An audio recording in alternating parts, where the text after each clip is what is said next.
नमस्कार दोस्तों, आपका स्वागत है इस चैनल की नई शुरुआत में जिसका नाम है एडिटोरियल एनालिसिस। इस प्रोग्राम में हम अंग्रेजी के अखबारों जैसे द हिंदू और इंडियन एक्सप्रेस में छपे उन एडिटोरियल्स का विश्लेषण करेंगे जो विद्यार्थियों की समझ को गहरा बनाने में कारगर सिद्ध हो सकते हैं। अगर किसी दिन किसी महत्वपूर्ण टॉपिक पर 2-3 अखबारों में अच्छे लेख या एडिटोरियल्स आए हैं तो हम उन्हें एक साथ लेकर भी एनालाइज करेंगे। इस प्रोग्राम में हम मुख्यतः 3 चीज़ों पर ध्यान देंगे। पहला, एडिटोरियल का यूपीएससी सिलेबस से लिंक स्थापित करना। दूसरा, एडिटोरियल के मुख्य बिंदुओं को समझना जो हम की पॉइंट्स में करेंगे। और तीसरा, उन इम्पॉर्टेंट कॉन्सेप्ट्स पर प्रकाश डालना जिनका जिक्र एडिटोरियल में आया है या जो एडिटोरियल को समझने के लिए ज़रूरी है, जो हम कॉन्सेप्ट्स टू लर्न में करेंगे। मेरा नाम दीपशिका है और मैं दृष्टि आईएएस में सीनियर एडिटर हूँ। कोशिश रहेगी कि पूरा प्रोग्राम हिंदी में ही हो, लेकिन टेक्निकल शब्दों का प्रयोग प्राय अंग्रेजी में ही किया जाएगा ताकि आपकी वोकैबुलरी में भी बढ़ोतरी हो। अगर आपको कोई शब्द समझने में दिक्कत आए तो आप कमेंट बॉक्स में लिख सकते हैं। हमें उम्मीद है कि ऑडियंस में से ही कोई आपको उस शब्द का हिंदी सब्स्टिट्यूट बता देगा। बीच बीच में ये भूमिका हमारी टीम भी निभाती रहेगी। आशा है आप सभी को दृष्टि आईएएस की ये पहल पसंद आएगी। धीरे धीरे इसमें हमारे कुछ और साथी भी जुड़ेंगे ताकि हम ये प्रोग्राम बिना किसी रुकावट के डेली बेसिस पर चला सकें। अपने सुझाव एवं राय ज़रूर दीजिएगा। तो आइए शुरू करते हैं आज का एडिटोरियल एनालिसिस। आज का एडिटोरियल इंडियन एक्सप्रेस अखबार में एन अननोटिस्ड डिस्ट्रेस नाम से आया था। ये क्राफ्ट्स पीपल यानी जो कारीगर हैं, बुनकर, जुलाहे, इस तरह के जो कारीगर हैं हमारे देश में, उनके बारे में बात करता है और अभी हाल ही में उनको किन दिक्कतों का सामना करना पड़ रहा है उस पर प्रकाश डालता है। यूपीएससी सिलेबस में ये जीएस पेपर 2 के अंतर्गत गवर्नमेंट पॉलिसीज़ के तहत आ जाएगा। इसके अलावा issues relating to development and management of social sector services relating to health, education and human resource पे आप लिंक कर सकते हैं। जीएस पेपर 3 में ये इंडियन इकोनॉमी और issues relating to resources, growth, development and employment में आएगा। इसके अलावा इंक्लूसिव ग्रोथ में भी आ जाएगा। ये एडिटोरियल जो कारीगरों को इस वक्त परेशानी हो रही है, जैसा कि आपको पता है कि इस टाइम कोविड-19 की समस्या चल रही है और उसकी वजह से हमारे देश में एक लॉकडाउन की स्थिति है। लोग हैं, उन सबको काफ़ी मशक्क़त से जूझना पड़ रहा है। उन्हीं में एक हैं कारीगर भी। लेकिन यहाँ पे तकलीफ़ ये है कि इन कारीगरों को अनदेखा किया जा रहा है। ना मीडिया इन पे ध्यान दे रही है, ना सरकार ध्यान दे रही है और लॉकडाउन की स्थिति में इनको बहुत ज़्यादा मुश्किल हो रही है।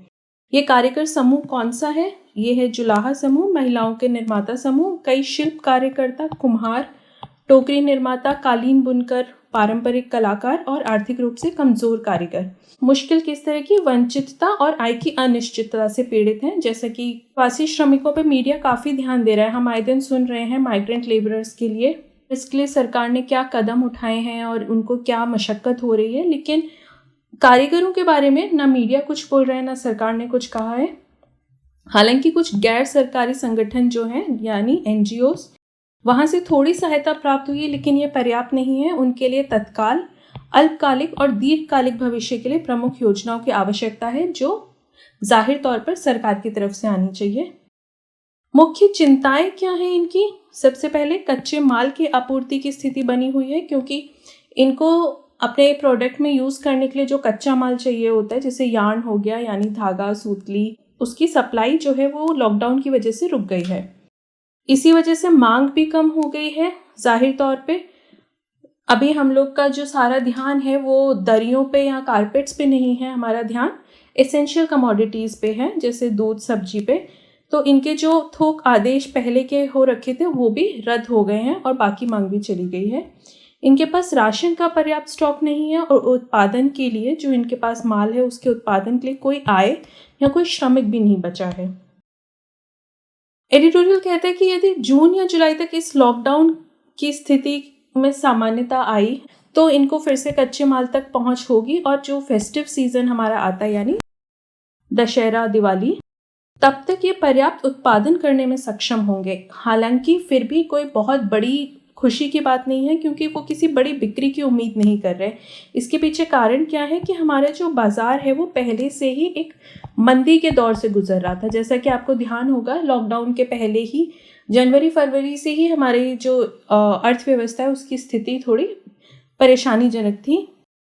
और अब क्योंकि कोविड-19 वाली प्रॉब्लम भी जुड़ गई है तो इसके आगे जो संभावना है वो बहुत ही कमज़ोर हो चुकी है। जिन बुनकरों के घर में करघे हैं, यानी जिनके पास रिसोर्सेज हैं भी, उनके पास भी प्रॉब्लम है, क्योंकि उनको भी रॉ मटेरियल नहीं मिल रहा है, यानी कच्चा माल नहीं मिल रहा है। और उनके तहत जो काम करने वाला स्टाफ है, जैसे कि गरीब बुनकर, उनकी बहुत बड़ी संख्या है और उनको आय का कोई साधन नहीं बचा, तो उनके लिए भी भुगतान नहीं हो पा रहा है। तो ये सारी परेशानी की स्थिति है इस वक्त। एडिटोरियल आगे इसके कुछ समाधान बताता है। सबसे पहला समाधान जो एडिटोरियल बताता है वो सरकार द्वारा समर्थित 2 महीनों के लिए प्रति परिवार प्रति माह 5,000 से 10,000 रुपए तक का ब्याज मुक्त ऋण। सबसे पहले तो हमें उनको ब्याज मुक्त ऋण मुहैया करवाना पड़ेगा, क्योंकि इसके लिए फिलहाल कोई बजट आवंटित नहीं है, इसलिए सरकार के समर्थन से ही होगा। दूसरा, हमें समग्र योजनाओं पर ध्यान देना। वो समग्र योजनाएं यानी जो डायरेक्ट इनके ऊपर ध्यान ना देके एक बड़े सेक्टर की इंटरलिंकिंग पे ध्यान देती है, जैसे कि पर्यटन। अब आप सबको पता होगा कि हम लोग जब भी छुट्टियों पे जाते हैं, पर्यटन के लिए जाते हैं, वहाँ से हम कुछ ना कुछ याद के तौर पर ज़रूर लेके आते हैं।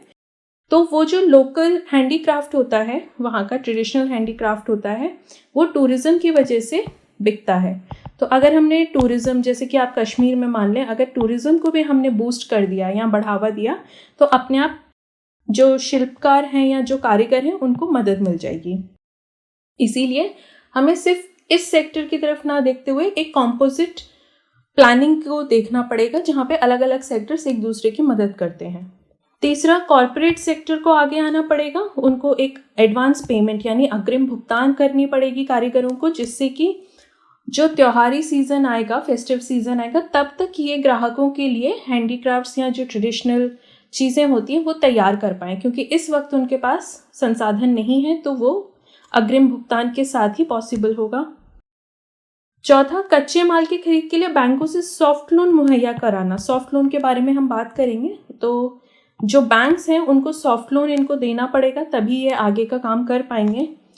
टेक्सटाइल मिनिस्ट्री, यूजुअली ऐसा हो रहा है कि वो वन साइज फिट्स ऑल, यानी एक ही योजना सबके लिए बना देते हैं हमारे सरकार में। तो उससे थोड़ा हमें अलग हटना पड़ेगा, क्योंकि देश में जो विभिन्न कारीगर हैं उनकी ज़रूरतें अलग अलग हैं, उनकी मांग अलग है। तो टेक्सटाइल मिनिस्ट्री को उन अलग अलग ज़रूरतों को ध्यान में रखते हुए अलग अलग स्कीम बनानी चाहिए। फिर आता है इम्पोर्ट सब्स्टिट्यूशन, यानी आयात प्रतिस्थापना।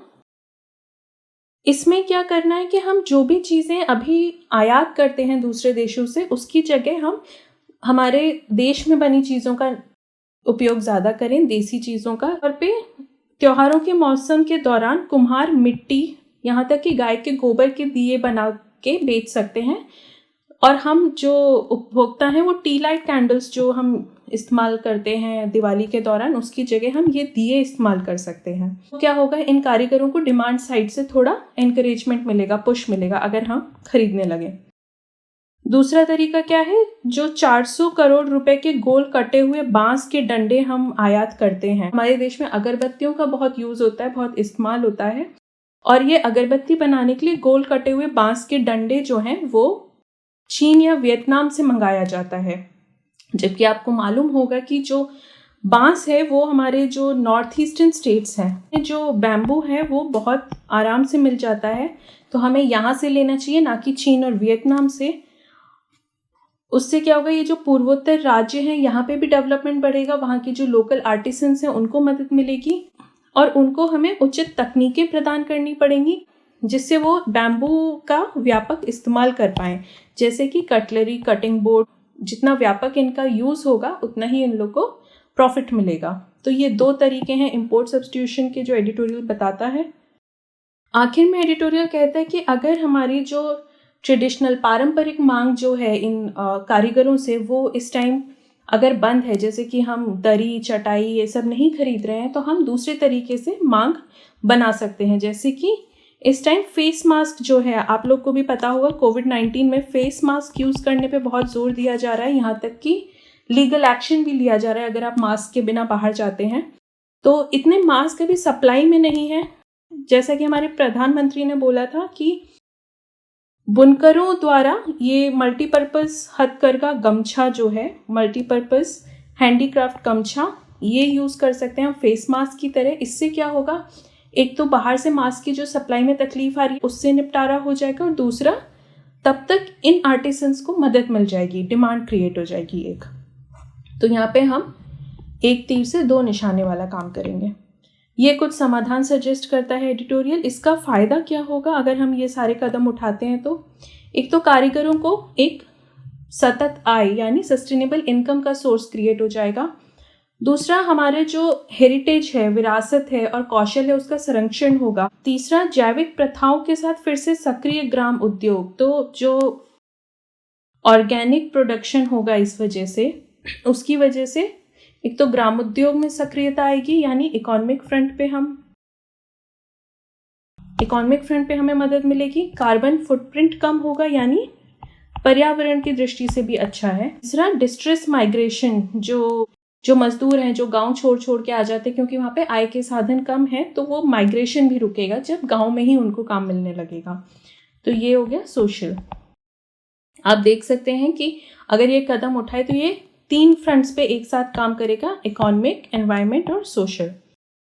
आखिरी में मेक इन इंडिया जो प्रोग्राम है उसके लिए भी ये कदम बहुत कारगर सिद्ध होगा, क्योंकि यहाँ पे सब कुछ मेक इन इंडिया है। ट्यूटोरियल से जुड़े की कॉन्सेप्ट्स देख लेते हैं। हमने सॉफ्ट लोन की बात की थी कि बैंक्स को इस टाइम कारीगरों को सॉफ्ट लोन मुहैया करवाना चाहिए। तो क्या होता है ये सॉफ्ट लोन? ये जो हमारा नॉर्मल लोन होता है, नॉर्मल ऋण होता है, जब आप बैंक से लेने जाते हो, उसको ही अगर आप फ्लेक्सिबल टर्म्स पे लेते हो, अगर आपको बैंक बहुत ही फ्लेक्सिबल और इजी टर्म्स पे ये लोन देने लगता है, तो उसको सॉफ्ट लोन कहते हैं। सिर्फ इतना ही फर्क है। कैसे इजी टर्म्स बनती हैं? उसमें बिना ब्याज या ब्याज के नीचे का मार्केट रेट होता है। यानी अगर मार्केट से लोन आपको 10% पे मिल रहा है, नॉर्मल लोन, तो आपको सॉफ्ट लोन 5% या 0% पे भी मिल जाएगा। तो अगर ये इतना कम हुआ तो इसे हम सॉफ्ट लोन कहेंगे। इसे सॉफ्ट फिनेंसिंग भी कहते हैं, रियायती फंडिंग भी कहते हैं। और इसमें जो शर्तें हैं वो काफ़ी उदार होती हैं, जैसे ग्रेस पीरियड, यानी अगर आप ऋण नहीं चुका पाए हैं तो जो ग्रेस पीरियड मिलता है ऋण चुकाने का, वो काफ़ी लंबा मिलता है, जिसमें आपको केवल ब्याज या सेवा शुल्क देना होता है। आपको कोई भी फाइन या पेनल्टी नहीं देनी होती है, और ब्याज छुट्टियां भी मिलती हैं। इसमें जो एक महत्वपूर्ण बात है कि सॉफ्ट लोन है, ये अक्सर आप सुनते हो कि जो बड़े बड़े अंतर्राष्ट्रीय बैंक हैं, जैसे एशियन डेवलपमेंट बैंक हो गई, ये डेवलपिंग कंट्रीज, जैसे भारत भी अभी तक डेवलपिंग कंट्री ही माना जाता है, जो कम आय के देश हैं, तो डेवलपिंग कंट्रीज़ को ऐसे लोन मुहैया कराए जाते हैं। अक्सर आपने वहाँ पे सॉफ्ट लोन का नाम सुना होगा। और इसका कारण क्या है? इकोनॉमिक और पॉलिटिकल नीड्स होती हैं, तो उस वजह से इस तरह के अंतर्राष्ट्रीय बैंक ऐसे डेवलपिंग कंट्रीज़ को लोन देते हैं। तो कुछ सरकारी योजनाएं देख लेते हैं इससे रिलेटेड।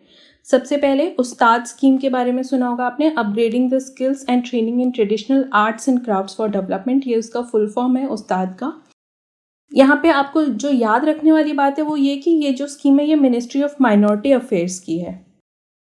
अगली स्कीम जो है नेशनल हैंडीक्राफ्ट्स डेवलपमेंट प्रोग्राम यानी NHDP, ये जो स्कीम है ये मिनिस्ट्री ऑफ टेक्सटाइल्स की है। फिर है comprehensive handicrafts cluster development scheme CHCDS, व्यापक हस्तशिल्प क्लस्टर विकास योजना, ये भी मिनिस्ट्री ऑफ टेक्सटाइल्स की है। तो ये दोनों जो स्कीम्स हैं ये मिनिस्ट्री ऑफ टेक्सटाइल्स की हैं। जो CHCDS है इसमें क्लस्टर डेवलपमेंट पे काम किया जाता है, यानी ऐसे जोन आइडेंटिफाई किए जाते हैं जो अपने कारीगरों या अपने प्रोडक्ट्स के लिए फेमस है। जैसे कश्मीर हो गया दरी के लिए, शॉल के लिए, या मिर्ज़ापुर हो गया कालीन के लिए फेमस है। इस तरह के क्लस्टर्स जो अपने क्राफ्ट्स के लिए बहुत प्रसिद्ध हैं उनको डेवलप किया जाता है। जोग्राफिकल इंडिकेटर GI टैग्स के बारे में आप लगातार सुनते होंगे। अलग अलग जगह के अलग अलग चीज़ों को GI टैग मिलता रहते हैं। ये geographical indication of goods registration and protection act के तहत मिलता है। जब हम इसे GI टैग के तहत पंजीकरण करवा लेते हैं तो उसकी ओरिजिनलिटी सिद्ध हो जाती है, यानी अगर किसी प्रोडक्ट पे GI टैग लगा है यानी वो प्रोडक्ट ओरिजिनल है। लेकिन सामान का उत्पादन करने वाले कारीगर अपने उत्पादों का पूरा लाभ उठा पाते हैं। आपने देखा होगा सरकार जो है वो बहुत सारे कला और शिल्प के उत्सव और मेलाओं का आयोजन करती है, जैसे सूरजकुंड मेला जो हरियाणा में होता है। फिर हुनर हाट, ये भी मिनिस्ट्री ऑफ माइनॉरिटी अफेयर्स की स्कीम है,